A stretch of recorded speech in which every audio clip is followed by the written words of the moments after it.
Kita tidak pernah dapetin rahmatnya Allah itu puncaknya kecuali di bulan Ramadan. Makanya Allah membebaskan manusia dari ancaman besar-besaran neraka itu ketika di bulan Ramadan.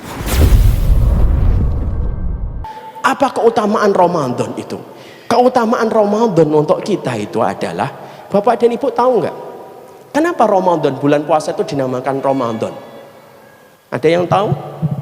Maka sesungguhnya bulan puasa itu dinamakan Ramadan itu bukan karena kebetulan. Bahkan bulan itu disebutkan oleh namanya itu di dalam Al-Quran, Syahrul Ramadan alladzi unzila fihil Quran. Disebutkan namanya, Pak. Bulan Januari, Februari, Maret, April nggak ada yang disebut oleh Allah dalam Quran. Tapi bulan Ramadan disebutkan oleh Allah di dalam Al-Quran.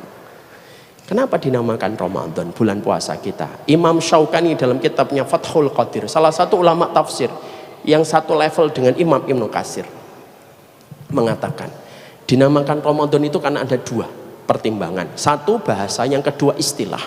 Pertimbangan secara bahasa, kenapa dinamakan Ramadan? Ramadan itu ra mim dot alif nun. Itu diambil dari kata ramdo. Ra mim dot alif hamzah. Ramdo itu apa? Satu padang pasir yang terik, panas, membakar. Kenapa kok dinamakan diambil dari akar kata ramdo? Karena kalau kita nanti di bulan Ramadan terik dan panas. Kerasa nggak kalau Ramadan itu panas dan terik? Kerasa, Pak. Makanya maaf ya kalau kita sering kalau kita puasa sunnah tidak sahur, kuat Pak, insya Allah. Biasa aja. Ngelihat gelas biasa. Ya kan gelas yang dilihatnya. Tapi kalau kita Ramadan, Pak, tidak sahur. Masya Allah. Ngelihat gelas berembun itu Masya Allah rasanya gitu. Melihat kanebo kering itu kayak lemper, Pak, sama martabak. Kalau kita enggak sahur. Kenapa? Allah perintahkan matahari di bulan Ramadan bersinarnya lebih terik, untuk lebih membakar, untuk lebih menguji kepada manusia. Makanya jangan komplain ketika Ramadan, panas banget sih Ramadan. Ya memang itu ujiannya untuk kita. Allah wahyukan matahari lebih membakar. Itu yang pertama. Yang kedua, kenapa Ramadan dinamakan bulan puasa itu Ramadan? Yang kedua, li'annahu yarmudus sayyiati bil hasanat. Karena Allah membakar setiap dosa dan maksiat manusia di bulan Ramadan. Karena ada pemutihan, Pak. Dan Allah tidak pernah membebaskan manusia dari ancaman api neraka sebanyak Allah membebaskan manusia ketika di bulan Ramadan dan di hari Arafah. Itu Ramadan, Pak. Makanya zikirnya apa kalau kita di bulan Ramadan, Pak? Nabi ditanya Aisyah, zikir apa ya Rasulullah kalau di bulan Ramadan? Nabi tidak mengatakan subhanallah. Nabi tidak mengatakan Allahu Akbar. Nabi tidak mengatakan tidak mengatakan astagfirullah. Tapi Nabi mengatakan apa ketika ditanya Aisyah? Kalau Ramadan, ucapkanlah zikir. Allahumma innaka afuwun tuhibbul afwa fa'fu anni. Karena kita tidak akan pernah dapati Allah ghafurnya itu puncaknya di bulan Ramadan. Kita tidak pernah dapetin rahmatnya Allah itu puncaknya kecuali di bulan Ramadan. Makanya Allah membebaskan manusia dari ancaman besar-besaran neraka itu ketika di bulan Ramadan. Siapapun, Pak, yang pernah berzina, Ramadan adalah jalan pemutihan dosamu. Siapapun orang yang pernah bentak ibunya dan ibunya sudah wafat, Ramadan itu tempo pemutihan yang Allah berikan. Kalau ada di antara Bapak pernah mendolimi wanita, istri, Ramadan adalah jalan pintasnya kita untuk mendapatkan ampunan. Kalau ada di antara kita pernah mengecewakan bapak dan ibu, dan hari ini bapak dan ibu sudah berkalang tanah di dalam kuburnya, Ramadan itulah kita datang dengan kerendahan hati, mengajukan pemutihan kita di hadapan Allah supaya tidak terkena denda atas dosa yang pernah kita lakukan. Dan itu Allah berikan besar-besaran di bulan Ramadan. Makanya Pak, semenjak kita di awal Ramadan, ucapkanlah Allahumma innaka afuwun tuhibbul afwa fa'fu anni. Makanya betul kata Imam Ibnu Qayyim, Ramadan itu tidak pernah pilih kasih hanya untuk mereka yang bertakwa. Tapi Ramadan itu berlaku untuk semuanya. dosa. Itulah Ramadan. Maka inilah yang menjadikan kita akhirnya memahami. Itulah Ramadan ini. Menjadikan kita akhirnya kembali melangitkan Ramadan kita. Ramadan itu jalan langit untuk setiap manusia. Mendapatkan garansi ampunan dari Allah. Dan Ramadan itulah yang menjadikan kita mendapatkan pemberat mizan kebaikan kita, Pak. Kita ini pendosa, tapi janganlah menjadi pendosa yang membenci Ramadan. Kita ini pendosa, tapi jangan pernah menjadi pendosa yang tidak bergembira dengan datangnya Ramadan. Karena Ramadan tidak pernah eksklusif hanya untuk mereka yang beriman, tapi Ramadan berlaku untuk siapapun yang paham tentang Ramadan itu. Maka setelah kita paham itu, saya singkatkan. Wah, ada 17.33 ini. Tidak apa-apa, saya 5 menit. Ada beberapa poin penting untuk kita lakukan sebelum Ramadan datang. 1, saya singkatkan. Ini kalau saya jelaskan panjang lebar kayak tadi, Pak, insya Allah sampai Isya ini. Tapi tidak usahlah. Kasihan saya sudah ingin ketemu dengan keluarga saya. Yang pertama, Ramadan dengan ilmu tidak sama dengan Ramadan tanpa ilmu. Qul hal yastawil ladina ya'lamuna wal ladina la ya'lamun. Emang sama antara orang yang berilmu dengan orang yang tidak berilmu? Tidak sama, Pak. Bapak datang ke HRD bawa ijazah dari Harvard University, tidak akan sama dengan Bapak membawa ijazah SD Impres 02 ketika datang ke HRD. Kenapa? Ilmu dan latar belakang pendidikan mempengaruhi respek dan gaji yang kita dapatkan. Sama itu di hadapan Allah. Banyak orang, Pak, kalau Ramadan itu karena tidak mengkaji ilmunya, ya akhirnya ya hanya masalah menahan puasa doang. Padahal kan Ramadan itu bukan hanya masalah itu. Makanya sering sekali pertanyaan-pertanyaan itu sering berulang kalau Ramadan itu. Ustadz, gimana sih mencium istri ketika Ramadan? Ditanyain terus di bulan Ramadan, ya boleh aja. Yang tidak boleh itu mencium istri tetangga, haram, dosa besar. Ustadz, gimana sih kalau saya menelan ludah? Boleh, selama ludahnya tidak disimpan 3 jam sebelumnya. Tidak apa-apa. Supaya akhirnya dengan ilmu akhirnya kita paham dan tidak terjadi pertengkaran yang banyak. Supaya Ramadan itu jangan sampai menjadi jidal. Kamu Ramadannya apa? Senin, MD ya, Muhammadiyah ya kamu ya gitu. Kalau kamu apa? Saya Selasa. Kalau Selasa apa ini? 01, 02 atau 03 ini gitu. Nggak usah lah. Kenapa sih? Yang mau mulai Senin ada dalilnya, yang mulai Selasa ada dalilnya. Fikih itu luas, yang sempit itu kita. Kita kalau berbuka puasa minum, Pak, baca doa dhahabat doma atau Allahumma lakasum. Di situ ada penjelasan para ulama. Setelah itu kita makan kurma, bilangan ganjil 1, 3, 99 kalau kuat. Setelah itu kita langsung berdoa. Kenapa berdoa? Karena sesungguhnya doa itu mustajab ketika sedang berbuka puasa. Karena Nabi mengatakan, salasu da'awatin mustajabatin la turaddu fihinna. Ada 3 macam doa yang tidak pernah tertolak di sisi Allah. Kamu sedang berbuka, kamu sedang safar, dan kamu sedang terdolimi. Makanya ajarkan anak-anak kita, duduk nak, jangan pergi kemana-mana. Doa. Doa itu kecintaan Allah kepada hatimu. Doa sama Allah. Dan itu kita tanamkan tauhid setiap kita berbuka, Pak. Makanya Masya Allah itu merupakan golden time kita berdoa, Pak. Makanya kalau ada teman Bapak di Ramadan safar, di tempat safar didolimi, nah minta doa, Pak. Karena mustajab banget. Itu kan Masya Allah itu. Kalau kita Ramadannya dengan ilmu, setiap imamnya habis sholat tarawih 8 rakaat, maka sesungguhnya kita tidak langsung pergi. Kadang-kadang ada yang habis 8 atau habis 20 dia langsung pergi. Kemana, Pak? Tidur di rumah, Ustadz.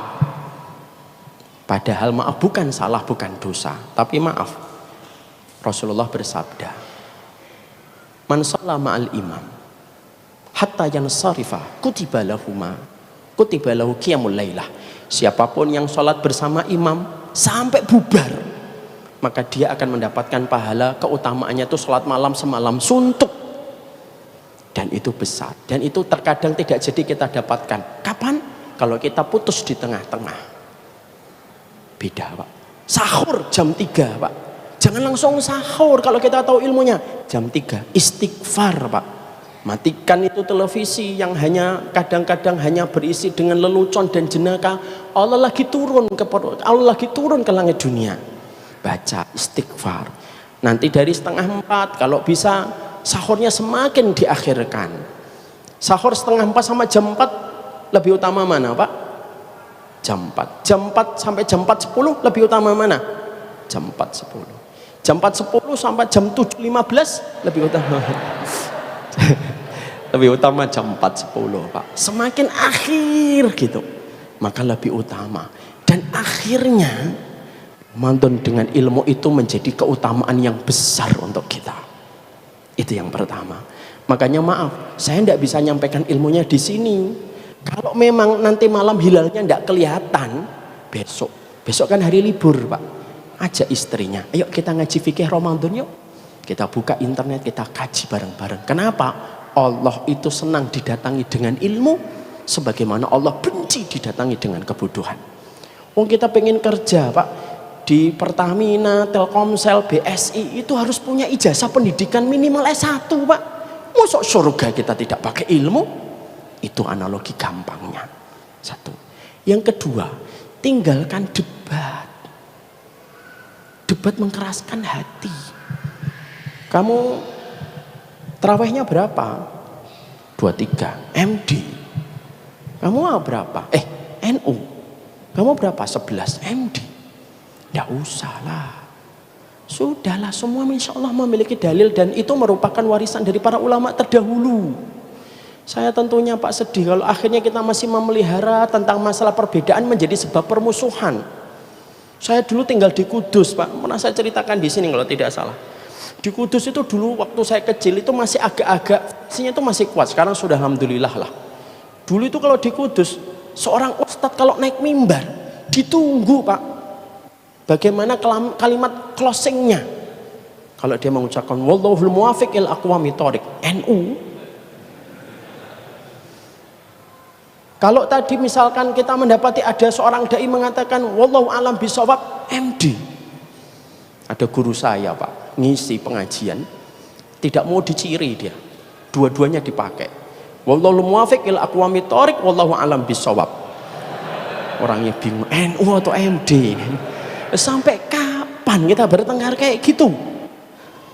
Lazimi apa yang menurutmu paling kuat dari sunnah, tapi hormati perbedaan di antara para ulama ketika perbedaan itu datang dari para ulama terdahulu. As simple as that kita di dalam menjalankan agama. Tidak usah mencari musuh di antara kaum muslimin. Kenapa? Tidak ada yang mencintai permusuhan kecuali setan, dan jangan menjadi setan dalam bentuk manusia ketika Ramadan dan di luar bulan Ramadan. Jauhi jidal. Yang ketiga, mari kita ketika pas Ramadan, yang ketiga yaitu adalah jaga hati kita Pak. Penyakitnya orang solih ketika Ramadan itu apa? Al-ulu fil ibadah wa ta'ah. Penyakitnya orang taat itu ketika taat di bulan Ramadan itu apa? Merasa tinggi dengan ketaatannya. Bapak kalau khatam Al-Quran sudah 2 kali padahal hari baru merambah 15 hari. Jangan pernah Bapak pandang orang yang tidak membaca Al-Quran lebih rendah daripada kita. Jangan pernah pandang ketika Bapak masuk terawih di barisan ini, lalu Bapak ngelihat di sana masih banyak orang siliweran untuk mereka lalu lalang di jalan, lalu kita mengatakan, lihatlah sibuk dengan dunia. Tidak gitu Pak. Bisa jadi mereka sedang menyambung hidup mereka ketika tidak dimudahkan rezeki sebagaimana kita ketika sudah bisa masuk masjid sebelum Ramadan datang. Tidak setiap orang diberikan oleh Allah kemudahan sebagaimana kita. Jangan pernah mengukur sepatu orang dengan ukuran sepatu kita. Jangan pernah merasa tinggi. Nabi, apakah pernah menyindir sahabatnya yang tidak itikaf? Tidak. Ada enggak Pak? Nabi mengatakan yang tidak itikaf, lalu dikomentari Nabi dengan komentar jelek dan buruk? Tidak ada. Mendoakan lebih aula daripada kita menyindir dan kita menghinakannya. Jangan merasa tinggi. Yang keempat, tolong dipersiapkan planning B-nya kalau Ramadan kita tidak berjalan sesuai dengan keinginan hati dan kemauan kita, Pak? Planning B-nya gimana, Ustadz? Persiapkan. Ramadan kita bukan hanya satu Ramadan. Kalau bisa 2 Ramadan minimal, dengan kita memberikan makanan berbuka. Ketika kita memberikan makanan itu kepada mereka yang berpuasa. Man fattara shaiman, siapapun yang memberikan makanan berpuasa, dia akan mendapatkan pahala puasa orang itu tanpa mengurangi pahala dia sedikit pun. Dan itu planning bikinnya kita. Misal, berapa jatah makan berbuka puasa di Darussalam? 20.000. Bapak kalikan 30, 600.000. Titip ke Darussalam, 600.000. Kasih kepada orang solih yang Ramadan berbuka puasa selama 1 bulan. Kalau ada apa-apa Ramadan kita, Pak, kita masih punya backingan Ramadan yang kita dapatkan dari orang yang kita berikan makanan berbuka dengan 600.000. Kalau Bapak ngasih 2 juta, Bapak menggabungkan 100 Ramadan. 100 Ramadan orang Bapak makanan berbuka dan Ramadannya Bapak. Padahal Bapak maaf ya, kalau ingin mencicipi 100 Ramadan, Bapak harus hidup 100 tahun. Tapi Allah buatkan itu shortcutnya. Tidak usah kamu hidup 100 tahun, capek kamu. Dah, kamu memberikan makanan berbuka 100 orang, kamu mendapatkan 100 Ramadan. Kalau Ramadan kita ada yang sakot, ada yang jatuh Ramadan kita, masih ada 100 Ramadan untuk membackup satu yang rusak dari Ramadan yang kita lakukan. Apalagi maaf ya, kalau memberikannya bukan 20 juta, 200 juta, 1000 Ramadan. Maaf ya, saya ada pondok pesantren, ada salah satu jamaah, saya iri betul. Dia datang ke pondok pesantren dan dia berkata, berapa ini di sini muridnya Ustadz? 1.500. Berapa kebutuhan Ramadan? Biasanya 250 juta. Maaf, jangan diceritakan ke siapa-siapa ya Ustadz, saya nitip 250 juta. Selama Ramadan anggarannya nggak usah dipakai dari pondok, dari saya aja. 1.500 Ramadan diambil dari Ramadannya para santri yang luar biasa. Ramadan diambil oleh beliau. Padahal maaf ya, 1.500 Ramadan, Bapak harus hidup 1.500 tahun untuk mencicipi 1.500 Ramadan. Itu namanya planning B. Siapkan planning B kita. Berapa Ustadz? Tergantung Bapak, tergantung Ibu. Ibu-ibu maaf, Ramadan tidak usah beli tas dulu, tidak usah beli sepatu dulu. Kenapa Ustadz nyebutnya sepatu dan tas? Ya biasanya itulah perempuan ketika beli sesuatu, ditahan dulu pas Ramadan, berikan kepada mereka yang betul-betul sedang berpuasa untuk kita ambil pahala Ramadannya. Dan yang terakhir, semoga Ramadan kita ditutup setiap harinya dengan kita berdoa kepada Allah. Jangan pernah tidur kecuali kita memberikan doa dan melangitkan doa sebelum kita tidur setiap hari Ramadan. Rabbana taqabbal minna innaka antas samiul alim. Ya Allah, terima ya Allah Ramadan saya hari ini, tilawah saya hari ini, rukuk saya hari ini, sedekah saya hari ini, zikir saya hari ini. Dan itu lazimi setiap hari. Orang yang rajin mengetuk pintu langit, orang yang paling besar dibukakan pintu langit untuknya. Orang yang rajin mengetuk pintu rumah adalah orang yang paling besar dibukakan pintu rumah untuknya. Jadi itulah yang kita lakukan. Maafkan, mungkin ini yang dapat saya sharing pada kesempatan hari ini. Semoga bisa membawa kebaikan. Kalau bercandanya saya berlebihan, saya minta maaf. Kalau ada nada dan intonasi saya terlalu tinggi dan terlalu memekakkan telinga, saya juga memohon maaf. Kalau ada pemilihan contoh ilustrasi yang tidak ma'ruf menurut Bapak dan Ibu, saya juga minta maaf. Semoga kita Ramadannya diterima oleh Allah. Allah panjangkan kita sampai di bulan Ramadan. Perlu nggak kita saling meminta maaf Ustadz? Ya kalau ada salah meminta maaf. Tapi kalau tidak ada salah ya tidak usah meminta maaf ya. Kita saling membuka hati kita insya Allah. Dan apakah perlu dikhususkan? Sebenarnya dikhususkan ataukah tidak, meminta maaf itu boleh kapan saja. Tapi kadang-kadang tidak usah dengan kata-kata ketika tangan tidak lagi mampu berjabat, kaki tidak bisa melangkah. Kalau kayak gitu coba dicek, itu mungkin gula darahnya lagi tinggi. Semoga Allah mengampuni saya, mengampuni Bapak, saling memaafkan di antara kita. Semoga Allah berikan keridhaan. Siapapun Bapak dan Ibu yang pernah ngomongin saya di belakang, saya maafkan. Yang pernah ikut-ikut komen-komen yang saya tidak pernah baca, saya maafkan. Karena saya tidak mau berjumpa dengan saudara saya di pengadilan Allah, karena pengadilan Allah itu berat. Mari kita ringankan hidup kita di pengadilan Allah kelak dengan tidak banyak membicarakan orang. Janganlah belajarnya kita sama ustadz, janganlah belajarnya kita dengan syariat, hanya menjadikan kita memperbanyak musuh di hadapan Allah kelak. Karena ilmu bukan dipelajari untuk memvonis, tapi ilmu dipelajari untuk menjaga prasangka baik kita kepada sesama mukmin. Ini yang dapat saya sampaikan. Tidak ada pertanyaan, alhamdulillah tidak ada. Mari kita cukupkan kajian kita pada kesempatan hari ini, Pak. Akhirul kalam, wabillahi taufik wal hidayah, wallahu alam bisawab. NU dan Muhammadiyah saya gabungkan. Subhanakallahumma wa bihamdika asyhadu an la ilaha illa anta astaghfiruka wa atubu ilaik. Assalamualaikum warahmatullahi wabarakatuh.